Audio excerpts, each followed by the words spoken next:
నమస్తే, welcome to think Andhra. నేను మీ ప్రియాంకరావు.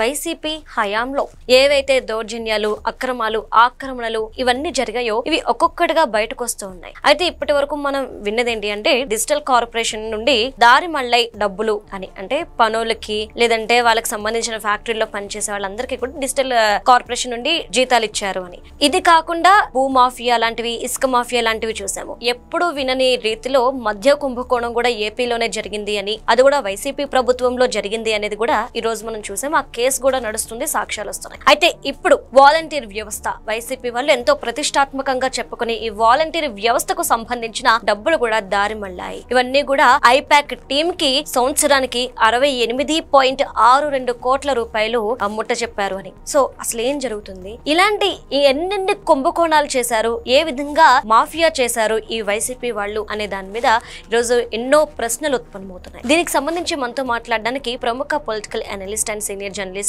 డివి శ్రీనివాస్ గారు, ఆయనతో మాట్లాడదాం. నమస్కారం సార్. నమస్తే సార్, ఏవైతే వాలంటీర్ వ్యవస్థ ఉందో దానికి ట్రైనింగ్ ఇస్తాము, మీరు ఎలా పని చేయాలనే సంస్థకు సంబంధించి ఒక సంస్థకి కట్టబెట్టారు. అయితే దానికి ఇవ్వాల్సిన డబ్బులన్నీ కూడా ఐపాక్ టీమ్ కి మళ్లించారు. మొత్తం చూసుకుంటే 5 ఏళ్లలో 274 కోట్ల రూపాయల కుంభకోణం జరిగింది, దారి మళ్ళింది అంటున్నారు. ఇలా వైసీపీ వాళ్ళు ఎన్ని కుంభకోణాలు చేశారు, ఎన్నెన్ని రకాలుగా చేశారు అంటారు? అంటే అవినీతి ఎలా చేయొచ్చు, ఎన్ని రకాలుగా చేయొచ్చు, ఏ విధంగా చేయొచ్చు, అసలు ఒక ట్రైనింగ్ పెడితే పోలా. జగన్మోహన్ రెడ్డి దానిపైన ఒక శిక్షణ శిబిరం ఒకటి నిర్వహిస్తే పోలా. వాళ్ళ ప్రపంచంలో ఉన్నటువంటి వాళ్ళందరికీ తర్ఫీదు ఇవ్వగలిగినటువంటి తెలివితేటలు ఆయన దగ్గర ఉన్నాయి. ఇలా కూడా అవినీతి చేయొచ్చా? ఇప్పటికే ఆయన యొక్క అవినీతి ట్రెండ్ అంతర్జాతీయ విశ్వవిద్యాలయాల్లో పాఠ్యాంశం. అక్కడ ఉన్నటువంటి ఆక్స్ఫర్డ్, లేకపోతే అక్కడ ఉన్నటువంటి కేంబ్రిడ్జ్, హార్వర్డ్, స్టాన్ఫోర్డ్ లో కూడా పెట్టారన్నారు. అంటే అది క్విడ్ ప్రోకో 1.0. తండ్రి హయాంలో అతను చేసిన అవినీతి అదొక ట్రెండ్. దాన్ని మించిపోయిన ట్రెండ్ ఇది క్విడ్ ప్రోకో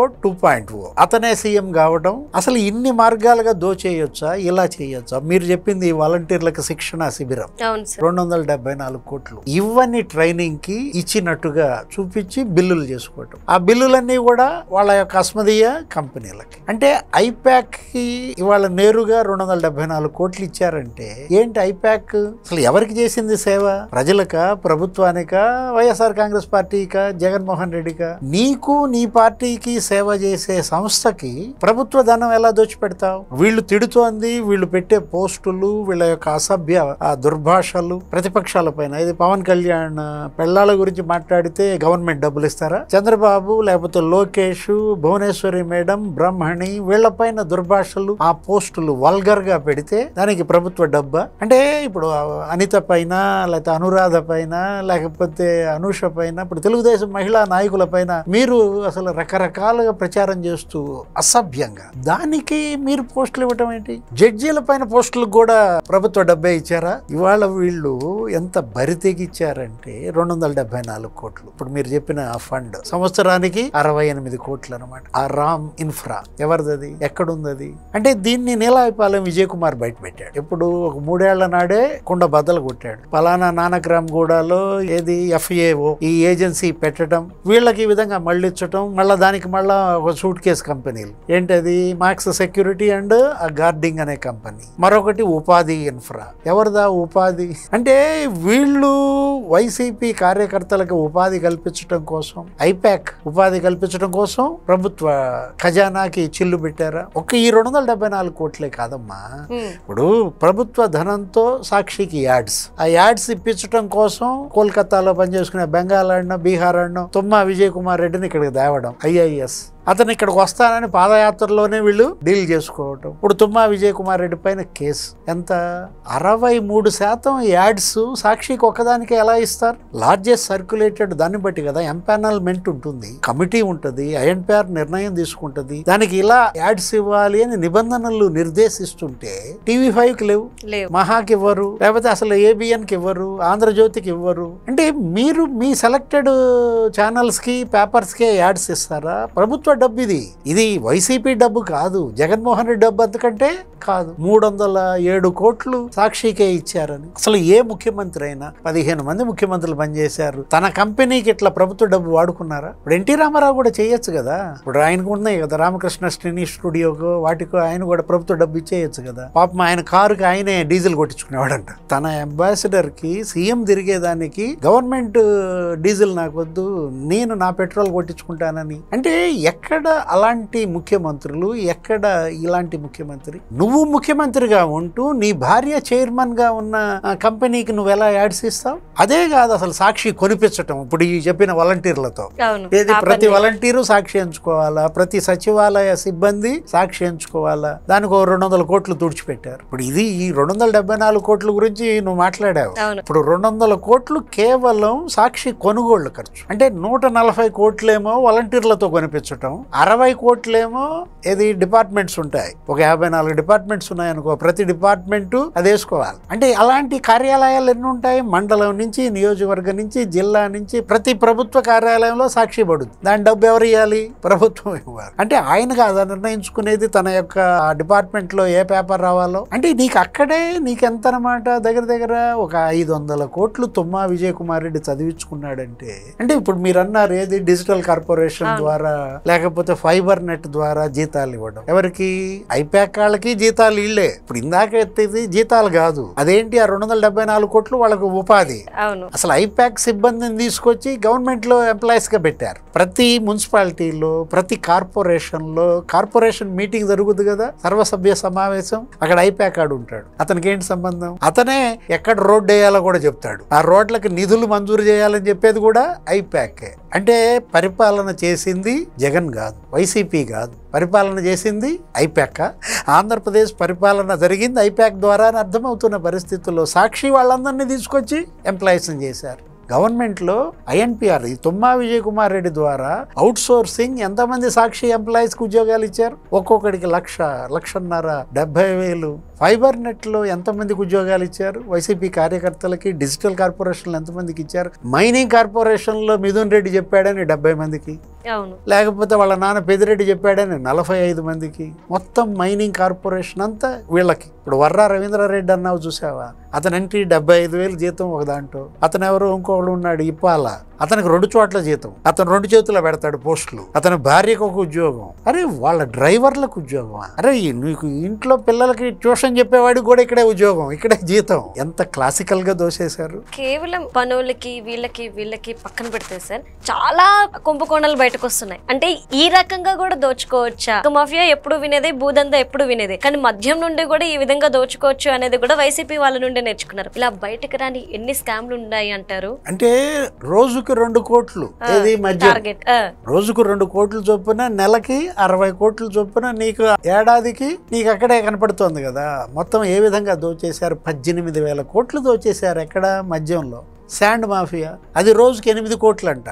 అంటే టార్గెట్ చూసావా, పర్ డే ఇది 2 కోట్లు, ఇది 8 కోట్లని ఫిక్స్ చేశారన్నమాట. రౌండ్ ఫిగర్ రావాలి అంటే వీళ్ళకి అసలు ఆ తాడేపల్లి ప్యాలెస్ లో ఈ వచ్చే నగదు లెక్కించడానికే 250 కౌంటింగ్ మెషిన్లని, ఒక 900 మంది సిబ్బంది, ఈ క్యాష్ లెక్క వేయటానికి 3 షిఫ్టుల్లో 900 మంది సిబ్బంది, 250 కౌంటింగ్ మిషన్లు. అసలు అదేం వర్షం, అది కనక వర్షమా? అసలు వీళ్లే ఒక బ్యాంక్ పెట్టారని. అంటే ఒక్క ఇందులోనే కాదు, ఏది లిక్కరు ఇది తీసేసాయి. అసలు అడ్వైజర్స్, ప్రభుత్వ సలహాదారులుగా ఒక 55 మందిని పట్టుకొచ్చి 680 కోట్లు వాళ్ళకి కట్టబెట్టారు. ఎక్కడ 680 కోట్లు? 680 కోట్లతో నీకు ఒక లిఫ్ట్ ఇరిగేషన్ ప్రాజెక్ట్ కంప్లీట్ అయిపోద్ది. ఒక ఎత్తిపోతల పథకం, ఇప్పుడు ఆ పట్టిసీమ లాంటిది, దానికన్నా కొంచెం చిన్నవి. పట్టిసీమకి ఎంత అయింది? 1300 కోట్లు అయింది. అరే పట్టిసీమ దండగా, పట్టిసీమ 1300 కోట్లు చంద్రబాబు దుర్వినియోగం చేశాడంటాడు. దానివల్ల 30,000 కోట్ల రూపాయలు ఈల్డ్ రైతులకు వచ్చింది. మరి నువ్వు 680 కోట్లు అడ్వైజర్లకు ఇస్తే, ఇప్పుడు సజ్జల రామకృష్ణారెడ్డికే 140 కోట్లు అంట. చీఫ్ అడ్వైజర్ ఎవరు? సకల శాఖ మంత్రి సజ్జల రామకృష్ణారెడ్డికి 140 కోట్లు. 55 మంది కాదు, అసలు 80 మంది అడ్వైజర్లు ఉన్నారు వీళ్ళకి. నాదెండ్ల మనోహర్కి 55 మందే లిస్టు దొరికింది. ఇదంతా నాదెండ్ల మనోహర్ బయట పెట్టాడు. ఏది? అడ్వైజర్లకు ఇచ్చిన సొమ్ము. అరే ఎంత డబ్బు దుర్వినియోగం చేశారు, ఎంత డబ్బు దోచేశారు. వీళ్ళ విలాసాలకి, వీళ్ళ యొక్క ఆ లగ్జరీ లైఫ్. బయటకు వస్తే special flight Jaganmohan Reddy, special helicopters. అరే 2 కిలోమీటర్ల హెలికాప్టరా? తాడేపల్లి ప్యాలెస్ నుంచి వెంకటపాలెంలో పట్టాలు పంచాలి. ఎంత దూరం? 7 కిలోమీటర్ల హెలికాప్టర్. అరే తాడేపల్లి ప్యాలెస్ నుంచి తెనాలి 15 కిలోమీటర్లు హెలికాప్టర్. అరే అతను ఢిల్లీ వెళ్ళాలి స్పెషల్ ఫ్లైట్ లో. జగన్మోహన్ రెడ్డి సీఎంగా నేరుగా ఢిల్లీ పోవచ్చు కదా, పోడు. హైదరాబాద్ లో పెళ్ళాన్ని దించుతాడు, హైదరాబాద్ నుంచి మళ్ళీ ఢిల్లీ వెళ్తాడు, ఢిల్లీ నుంచి హైదరాబాద్ వచ్చి మళ్ళీ ఆమెను ఎక్కించుకుని మళ్ళీ వస్తాడు. అంటే ఎలా కనపడుతుంది నీకు? సిటీ బస్ లాగా వాడేశారు ఈ స్పెషల్ ఫ్లైట్. అంటే అంత ప్రభుత్వం డబ్బే కదా, ఆయన పర్సనల్ది కాదు కదా సార్. అరే లండన్ లో కూతుళ్ళ దగ్గరికి వెళ్ళాలన్నా అసలు ఇతని కోసం ఒక స్పెషల్ సెక్యూరిటీ గ్రూప్ పెట్టుకున్నాడు, SSG. తన పిల్లలకి అక్కడ విదేశాల్లో రక్షణ కోసం అసలు స్పెషల్ సెక్యూరిటీ గ్రూప్ పెట్టేసేసి నీకు దగ్గర వాళ్ళు 986 మంది, 3 షిఫ్ట్లు 3000 మంది కాపలా కాయాలి నిద్రపోవాలంటే. అంటే జగన్మోహన్ రెడ్డి అసలు ఎంత దుబారా చేశాడు, ఎంత దుర్వినియోగం చేశాడు, ఎంత స్వాహా చేశారు. ఇప్పుడు అసలు ఈ డబ్బు అసలు ఇది ఎవరి డబ్బు? ప్రజలు పన్నుల రూపంలో కట్టింది, జలగల్లాగా పీల్చారు, ప్రజల రక్తం పిండుకున్నారు. ఏది? ఆ మద్యం రూపంలో. ఇవాళ మీరు ఈ డబ్బంతా ఇంత స్వాహా చేశారంటే ఇప్పుడు ఏ విధంగా జగన్మోహన్ రెడ్డిని ప్రజలు క్షమిస్తారమ్మా? ఇంత దుర్వినియోగమా?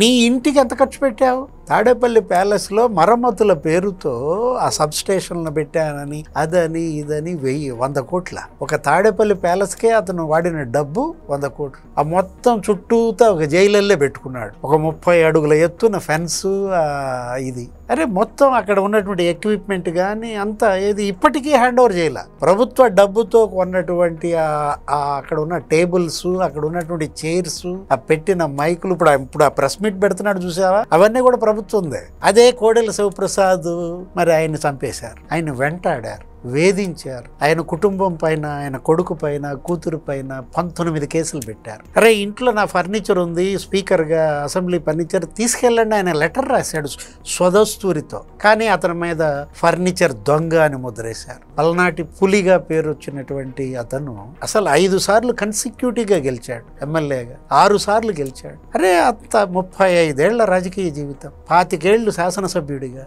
12 ఏళ్లు మంత్రిగా, 5 శాఖలకు పనిచేశాడు, 45 ఏళ్ల వైద్యుడిగా సేవలు. అతని పైన ఫర్నిచర్ దొంగని ముద్రేసి అతను చివరికి ఆత్మహత్య చేసుకునే పరిస్థితి కల్పించావే. నువ్వే దొంగ. నిన్నే దొంగగా పిలవాలంటే అసలు దొరకట్ల మనకే పదం వాడాలో కూడా. నిన్ను ఫర్నిచర్ దొంగ అనాలా, లేకపోతే ఇవాళ డిజిటల్ దొంగ అనాలా, ఇవాళ ఫైబర్ దొంగ అనాలా, లేకపోతే మైనింగ్ దొంగ అనాలా, లిక్కర్ దొంగ అనాలా, అసలు ఏ పేరుతో పిలవాలి? జగన్మోహన్ రెడ్డి చేసినటువంటి ఈ దోపిడీ ఇదేంటి? ఇవాళ దీనిపైన అధ్యయనం చేయాలి. ఇలాంటిది మళ్ళా ఇంకొకళ్ళు చేయకుండా గుణపాఠం చెప్పాలి. కేంద్ర రాష్ట్ర ప్రభుత్వాల బాధ్యత. ఎందుకంటే ప్రజలు మిమ్మల్ని గెలిపించారు. మీ 3 పార్టీలని ప్రజలు నెత్తిన పెట్టుకుని ఇవాళ నీకు 63% నీకు మరి ఇది ఇచ్చారంటే మ్యాండేటు. అంటే 164 సీట్లలో మిమ్మల్ని గెలిపించారంటే కారణం ఏంటి? ఇవాళ ఈ దోషుల్ని కఠినంగా శిక్షించండి, ప్రజాధనాన్ని రికవరీ చేయండి, బాధితులకు న్యాయం చేయండి. 3 పనులు చేయాలా? 3 పార్టీలను గెలిపించాం, తెలుగుదేశం, జనసేన, బీజేపీ. 3 పనులు. తెలుగుదేశం దోషుల్ని వెంటాడు, దోషుల్ని కఠినంగా శిక్షించు. జనసేన మా డబ్బు, ప్రజల డబ్బు రికవరీ చేయి. నువ్వేగా పిలిపించింది, నీ మాటేగా మేము విన్నది. బై బై వైసీపీ అన్నావు, నువ్వు చెప్పిందే మేము చేసాం. కాబట్టి నీ మీద ఆ బాధ్యత ఉంది, తెలుగుదేశం మీద ఈ బాధ్యత ఉంది, దాని మీద ఈ బాధ్యత ఉంది, జనసేన పైన, బీజేపీ పైన బృహత్తర బాధ్యత ఉంది. కేంద్రంలో, రాష్ట్రంలో ఇవాళ ఉన్నటువంటి నరేంద్ర మోడీ, చంద్రబాబు ప్రభుత్వాలు బాధితులకి న్యాయం చేయాలి.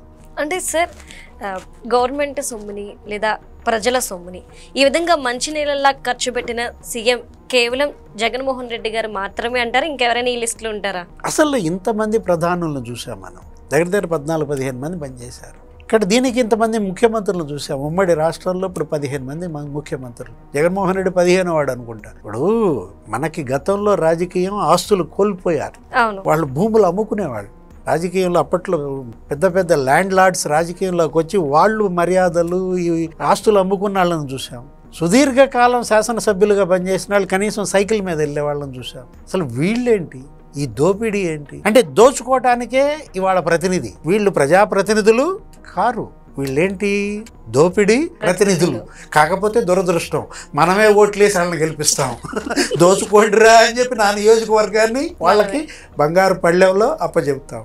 వాడు ప్రభుత్వ భూములు మేసేస్తాడు, రెవెన్యూ మేసేస్తాడు, పోరంబోకు మేసేస్తాడు, అసలు దేవాదాయ భూములు వదలడు, చివరికి అసైన్డ్ ల్యాండ్స్ వదలరు. అంటే ప్రతి నియోజకవర్గంలో 1000 కోట్లు భూములే దోచేశారంటే ఒక్కొక్కడు ఆ రోజు 151 మంది ఎమ్మెల్యేలుగా జగన్, ఇంకా ఇన్ఛార్జీలు. అరే అసలు పెద్దిరెడ్డి రామచంద్రారెడ్డి రాయలసీమ భూములన్నీ కబ్జా. ఎక్కడి నుంచి? అసలు ఎంత?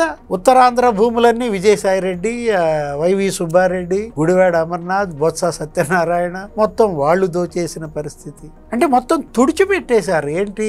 భూములు లేవు, గనులు లేవు, ఆ చివరికి పోర్టులు సెజ్లు కూడా మరి నువ్వు కబ్జా చేయటం విన్నావా? ఇందాక నువ్వేమన్నావంటే, ఏమంటే ఎప్పుడన్నా ఏ ముఖ్యమంత్రి హయాంలో అన్నా ఇలా జరిగిందా అంటే, ఎప్పుడన్నా ఎక్కడన్నా ఏ రాష్ట్రంలో అయినా ఏ దేశంలో అయినా పోర్టు కబ్జా. పోర్ట్ అంటే ఎంత తీర ప్రాంతం ఉంటుందమ్మా.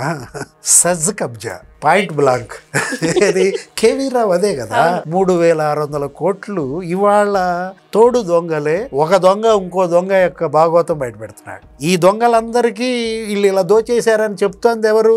విజయసాయిరెడ్డి. ఆ రోజు రావణాసురుడిని ఎక్కడ కొట్టాలో చెప్పాడు విభీషణుడు రాముడికి. ఈ రోజు విజయసాయిరెడ్డి చెప్తున్నాడు ఏమని? కాకినాడ సెజ్, కాకినాడ పోర్ట్, కర్త కర్మ క్రియ విక్రాంత్ రెడ్డి అన్నాడు. ఇవాళ లిక్కర్ మాఫియా కర్త కర్మ క్రియ కసిరెడ్డి రాజు అన్నాడు. అసలు మొత్తం ఇవాళ దొంగలు ఊళ్ళు పంచుకున్నట్టుగా ఈ దొంగలు నియోజకవర్గాలు పంచుకున్నారు, మండలాలు పంచుకున్నారు, గ్రామాలు పంచుకుని దోచేశారు. ఇవాళ వీళ్ళపైన అదే ఉంది. ఏది? కేసులు పెట్టడమో అరెస్టులు చేయటమో కాదు, వీళ్ళని కఠినంగా శిక్షించటం. అటు దర్యాప్తు సంస్థలు, ఇటు న్యాయస్థానాలు ఇవాళ ఉక్కు పాదం మోపాలి. భవిష్యత్తులో అవినీతి జరగాలంటే భయపడే రోజు రావాలి. Thank you so much.